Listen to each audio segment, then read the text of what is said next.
Welcome back to our channel. So today in this video we are going to discuss about how to block malicious contracts with pre-simulation in Rabby. So without wasting much of our time, let's get straight into the video. So for this, all you gotta do is simply go to Rabby Wallet. So with Rabby Wallet, you can block malicious contracts by using its built-in pre-simulation feature, which analyzes a transaction before you sign in.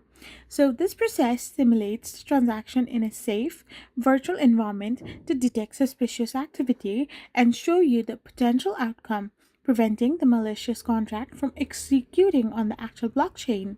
So when you initiate a transaction, Rabby Wallet simulation engine takes the following steps to protect your assets, which are predicts the outcome, decodes complex transaction, scan for risks, provides clear alerts, and flags risky approval. So to use pre-simulation to block a malicious contract, you need to initiate a transaction through a decentralized app that requires your signature. Now you need to wait for Rabby's review the transaction details and reject suspicious transactions. You can also revoke the existing approvals and you're all done. I hope you found this video helpful, so don't forget to hit that subscribe button and do give us a thumbs up. We will be back again with more informative videos. Thank you for watching.